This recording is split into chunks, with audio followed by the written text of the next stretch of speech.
Maligayang pagbabalik mga kasolid, mga Japanese nag-iyakan na. Laban ni Inoue, unification na lang ng 3 titulo. Tinuluyan na siya ng WBA. Casimiro spotted. Latest update sa pinagkakaabalahan ng nag-iisang angas ng Pinas, Cuadro Alas, General Casimiro at ang laban ni Mike Plania. Yan ang ating mga pag-uusapan, pero bago yan, isang like naman dyan. Para sa ating unang balita mga kasolida, ang laban nitong si Mike Plania kontra nga dito sa undefeated boxer na si Omar Trinidad at kasalukuyang champion din sa bansang Amerika. Tinalo nga ang ating pambatong si Magic Mike Plania via unanimous decision. Kitang-kita naman natin mga kasolid, masipag talagang sumuntok itong si Omar Trinidad at medyo may kalakihan kung ikukumpara kay kabayang Plania. At dahil nga sa pagkatalo mga kasolid ay bumagsak ang kartada ng ating pangbatang si Mike Plania. 31 wins, 80 knockouts, merong 5 talo, nakatikim ng 2 knockouts. Samantalang si Omar Cande Trinidad, 18 wins, 30 knockouts. Overall mga kasolid, maganda rin naman ang performance pinakita ni Mike Plania. Medyo tinapos lang talaga sa bakbakan.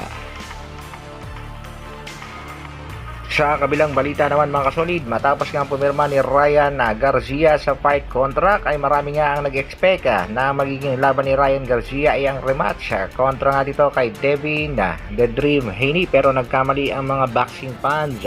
Sa pinaka-latest update mga kasolid, ang makakalaban pala ni Ryan Garcia ay itong si Isaac Pitbull Cruz, ang boksingerong nagpahirap sa undefeated boxer na si Gervonta Tank Davis. Samantalang si Ryan Garcia, knockout ang inabot dito kay Gervonta Davis.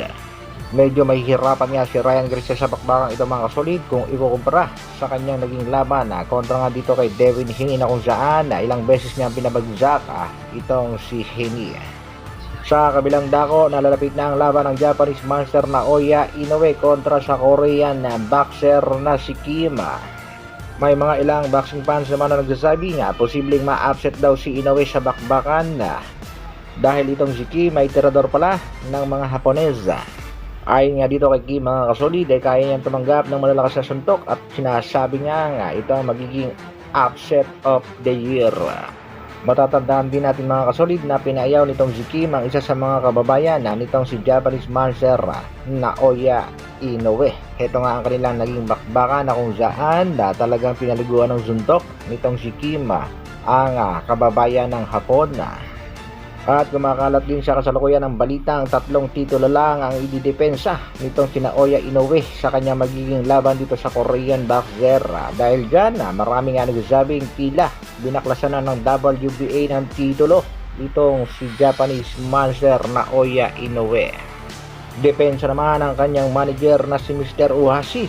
Undisputed pa rin ang paglalabanan nitong si Naoya Inoue at Yejun Kim sa January 24. Ano sa palagay niyo mga kasolid, kaya-kayang i-upset ni Kim ang halimo ng Japan na si Naoya Inoue?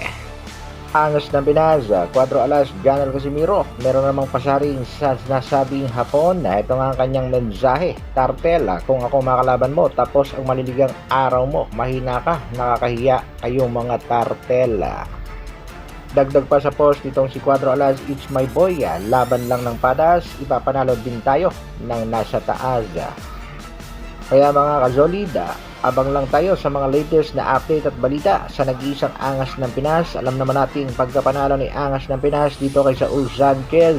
Siyempre, medyo nagliwaliw muna ang ating pangbato. Heto nga yan at spotted ang nag-iisang angas ng Pinas, kasama ang kanyang mga kaibigan at syempre ang Team Casimiro. Naandyan din medyo naglilibang din ang ating pangbato sa kanyang libangan alam na yan.